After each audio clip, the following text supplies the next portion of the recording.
Right, I'm suitably fortified, so time to venture back into the underworld and see what else we have to deal with. Now there's hours and hours of this. I'm not sure what any of it is supposed to prove, so I'm just going to try and give you some basic backsword advice to make your fencing better. First of all, don't punch your sword in a parry, okay? Punching your sword out leaves you really vulnerable to feints. It's a really bad habit. Parry should be passive, made with the phrase you see historically as a sparing turn of the wrist. The punching out, it's a thing in some stick fighting systems, but not with steel. Secondly, don't just stand there when you parry. You've got to move. Most commonly, that's going to be, as Swetman puts it, plucking back your foot. That is a normal slip of the front foot backwards. But you could step back or compass away with the rear foot. Just don't stand there. And thirdly, I'm going to say get your left hand from off your hip. Okay, Silver's not explicit about where you put your left hand, but we can be certain it's not there, because from there you can't do any of his grapples, and certainly none of his counter grapples. Now this is a really terrible feint, okay? Don't feint on a mullinet. It's way too slow and gives your opponent way too much time to respond. Okay, I did a whole video on English false play, but basically you want to be turning the sword around the point of rotation so that it's really quick and also remains in presence in front of you throughout the whole time. Also, feinting at the leg at the best of times is really dodgy, and going from, say, a high inside feint to a low outside cut pretty well maximizes the time available for your opponent to respond. Generally speaking, you want to feint from the high inside to the high outside. And if you do want to go at the leg, it should be at the same side as the initial feint. So in this case, if you're feinting high on the inside, you should just turn your wrist and sweep under into the leg, which allows you to then compass it back up into a nice high outside guard while traversing out to the left. And this just proves my point. A really bad feint is not likely to work in real life, and it's just asking to be whacked if your opponent is not an idiot and doesn't stand there. But here the feint gets even worse. Okay, so first of all, you're stepping forward on your fake attack. That breaks every rule of English false play it is. It turns it into a false time. Secondly, you're not even putting your sword in front of you. You're deliberately holding it back so that it's not protecting you. And thirdly, you're making the second action the real part of the attack, having failed to draw your opponent into a credible defense. Okay? They haven't responded the way you wanted them to. They've started a counterattack, and you just ignore it. That's not the way false play works. If they don't respond the way you want, you're bought, and because you haven't stepped forward, you're safe. This is just really, really bad fencing, and bears no resemblance to any techniques described in any British manual, which are specifically designed to make sure you don't end up with any double hits, which can be reliably prevented if you do it right. Now, I was going to accuse you of deliberately doing it as badly as possible in order to prove some sort of theoretical point, but you actually do this in free play. Okay, you can see that stepping forwards on a fake attack, especially this stupid, weird Mulinetti thing, is just a false time, and it's going to get you killed every time. And likewise, here we see even worse fencing. Okay, you are attacking in a false time. You are stepping forward into your opponent's range without having your sword in front of you. And yes, they can stand there and hit you on the head because you're doing it wrong. This is dreadful swordsmanship, and exactly the sort of thing the true trimes, as described by Silver, where you move your hand before your feet so that it's in front of you and protecting you, prevents from happening. As I think we've demonstrated ad nauseum, like this, and like this, and like this. So here we have a demonstration of why, if you're in close distance, the first person who swings will win. But why They aren't both swinging at the same time. I don't know what the relevance of this is. Of course, if you're in close distance, the first person to swing is likely to win. But you could both be doing the same thing. You're both in exactly the same danger, and being here is madness. And this bit seems to go on for literally hours, with no explanation as to how you've magically appeared in close distance without being stabbed in the head on the way in. So here we see a parry riposte from True Garden where you're both doing it wrong. So the attacker, first of all, they are stepping forward in a false time. So in theory, you could have already hit them before that blow lands. Secondly, they're attacking into a closed line with apparently no plan about what to do next. Okay, some people will tell you never attack into a closed line. I'm not one of them. I think attacking into a closed line is fine if you have a plan B after you've got the parry that you're obviously after. Recovering, flying out, setting up a second intention attack, all these things are possible. So you might do something like this, or something like this. As to the defender, they're moving the wrong way.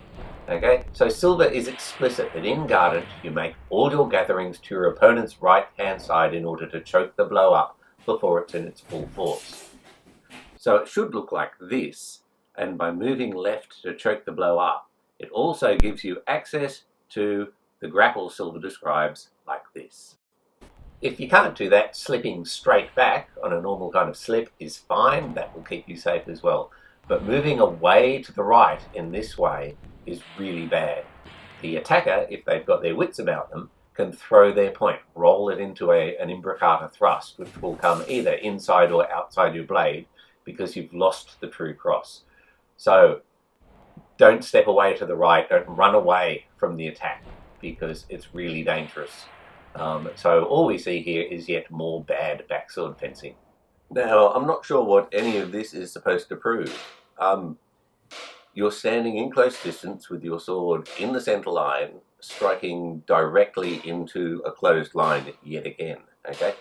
In Silver's terms, you have made narrow space upon your opponent's sword, and they really can't fail but to parry. No matter what angle you try and come in from, the amount that the sword needs to move to defend is absolutely minimal. So, of course, they're going to get there. Your hand essentially has no freedom of action at all, which is yet another reason why you should never be doing this.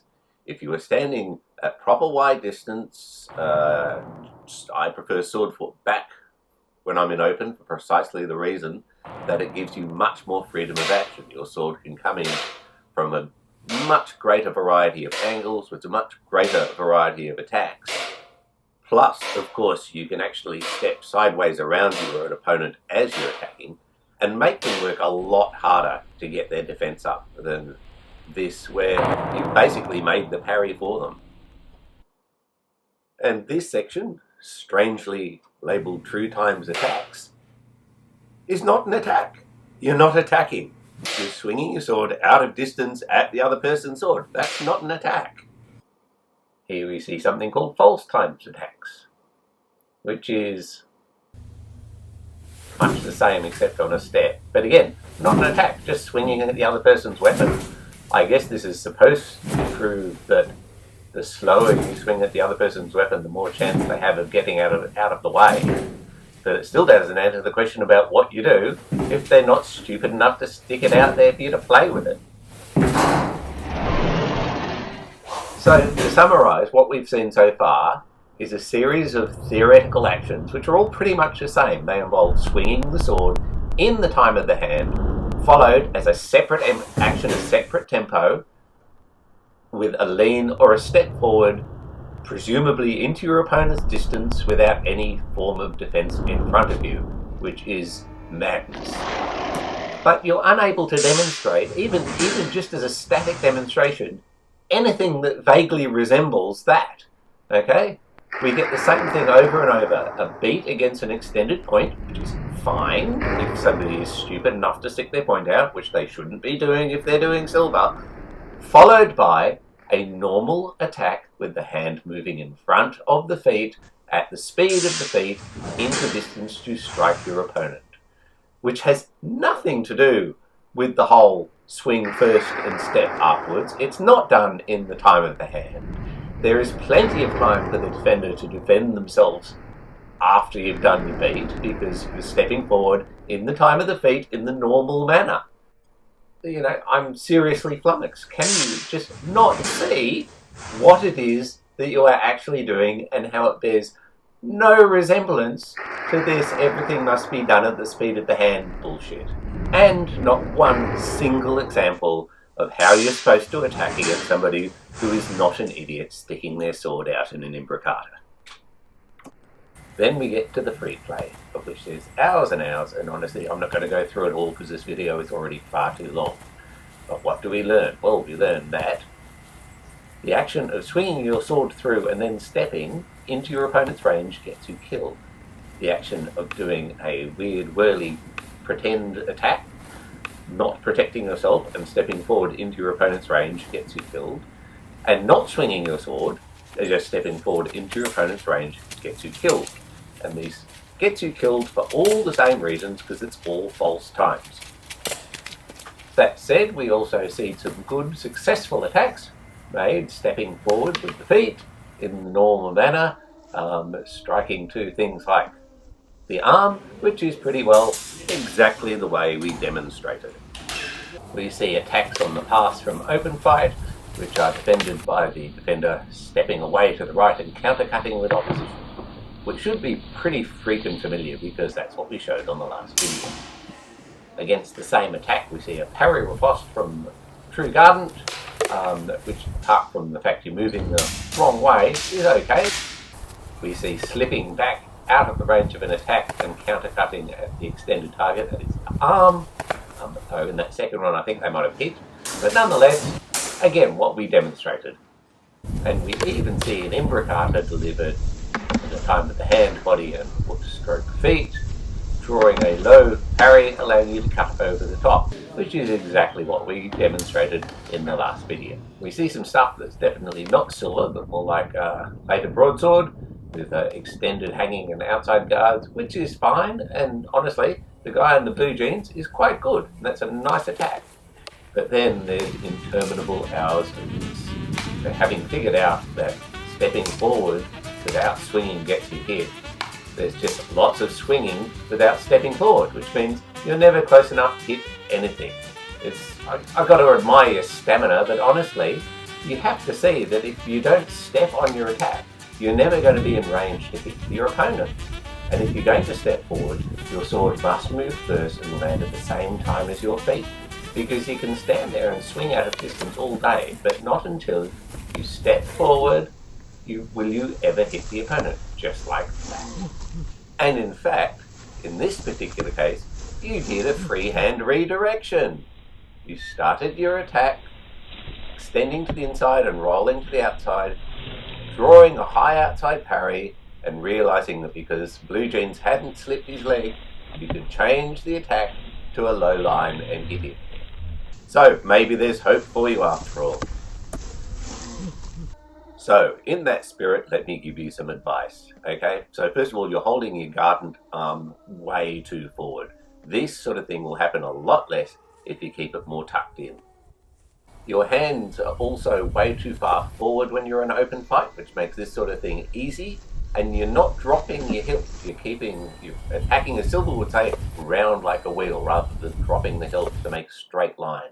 So you really need to start attacking more like this, where you're leading with the hilt and dropping it in a straight line down to the position in front of you, which will make the counterattack to the wrist a lot harder for the defender to pull off. You've got to start moving your leg every time you parry, okay? Generally speaking, a slip back with the front foot is never the wrong thing to do. Now this sort of bearing in on the outside guard, well, it's not Silver, but it is Sweating, and so close enough.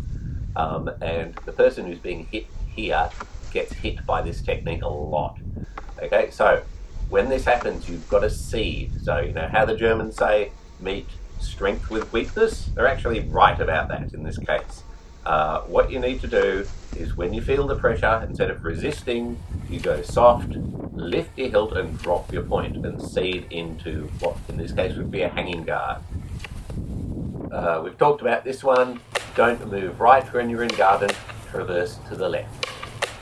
But by far the biggest issue with all this is that none of you ever recover your sword and fly out again.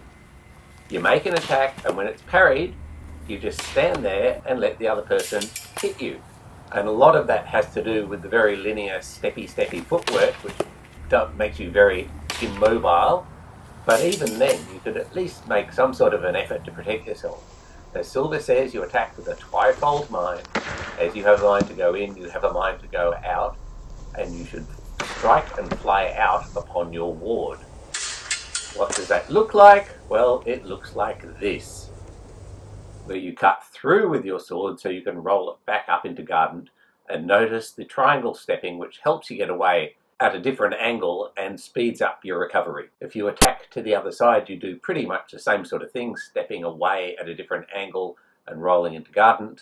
But even on a linear attack, it's still possible to get your sword back out and get back out a distance if you don't use a step, but a passing step. So I really don't know what else there is to say, because you have clearly demonstrated yourself in both theoretical demonstration and practice that you're talking nonsense. You know, so unless it is some sort of bizarre QAnon psychic dissonance, it's just obvious that what you're talking about doesn't work. It will get you killed. And it doesn't resemble any sort of sword fighting done by anybody, anywhere, ever. Because all the people who tried it died.